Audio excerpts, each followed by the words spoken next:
That year, I was elected the first Hispanic Pima County attorney. And? And? We got married. Oh, right. We got married.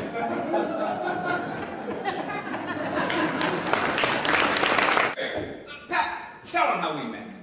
See how they talk to you after a lifetime of marriage. Anyway, here's what happened.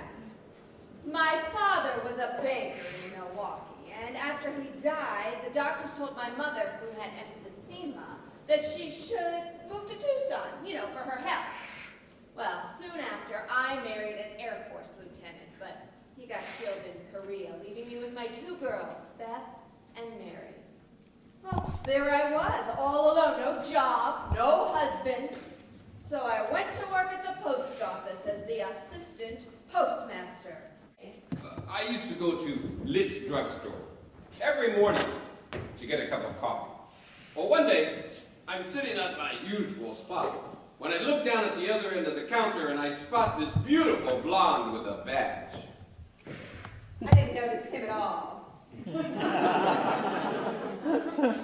From that point on, I was a regular. Eventually, I noticed him. Because as time went on, I could see he was moving closer and closer. Frankly, I was a little worried he might be a pervert. Finally, I found myself sitting right next to him. He said, Hello. Hello. I hope you're not a pervert. Oh my gosh, no! I was just asking. I'm a lawyer.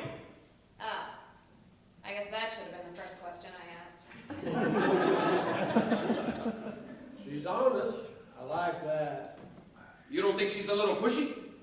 So, what are you afraid of? She's feisty. I think you can handle it. Eventually, one of my girlfriends fixed us up for a date. We dated for 4 years. 4 years. Every time the subject of marriage came up, he avoided it. I wasn't the marrying kind. I was! All I wanted to do was be a successful lawyer. And all I knew is he was never going to be a success until he married me. So, We got married. Something should have clued me in early on that life with Raul would never be dull. Right off, I learned that he had a knack for not just being at the right place at the right time, but sometimes at the wrong time. Take our honeymoon in Mexico City. Right place, wrong time. That wasn't my fault. He's right. How could Raul have possibly known that the king of all pinkos, El Future Jefe Maximo, would be slumming at our hotel? It was one of the nicest hotels in town. I had a great job as Pima County attorney, a beautiful wife. In my mind, I was living the life of right. There was that little incident. Oh yes, the incident. Do you want me to tell them? Go ahead, you're going to tell them anyway. See how they talk to you? Anyway, here's what happened. Like Raul said, we lived in a lovely home in a great neighborhood. We had neighbors like Ted DeGrazia, the famous artist, and Gibby Ronstadt, whose daughter Linda grew up to be a famous rock and roll singer. Now she sings mariachi, but go figure. Get to the story.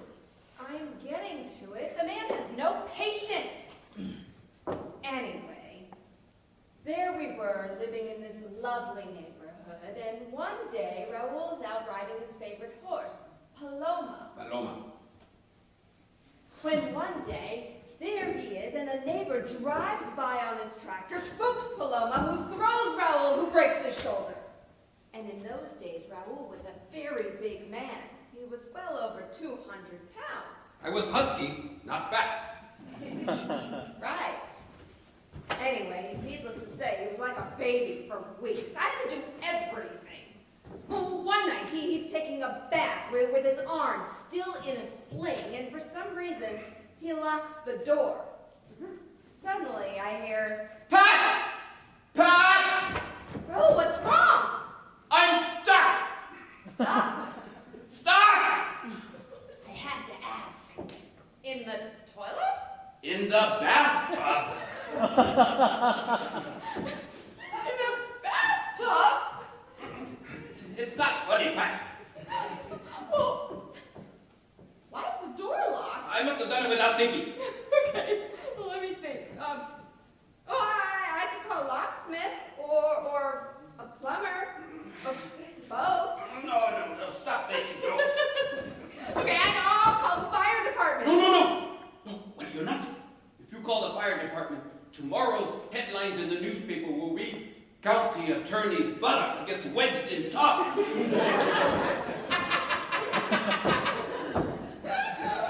always complaining how they never get your good side. Pat, this is not a laughing matter. Right. But it was. Okay.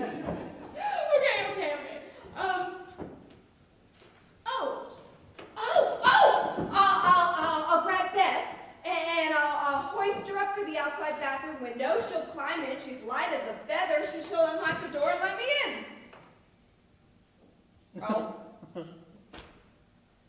Raul, did you hear me? Yes, Well, what's wrong?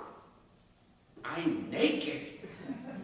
Well, I figured you're in the bathtub. A grown man cannot have his daughter see him naked. Oh, for Christ's sakes, would you rather go through the rest of your life with a bathtub attached to you?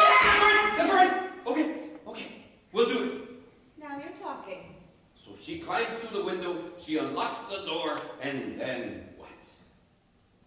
Then she'll let me in and I'll just grab a crowbar and... Ay, por favor, my nalgas are starting to swell. My plan worked. And Beth let me in, I unlocked the door, and I got him out. Thanks to a quart of olive oil, we set him free.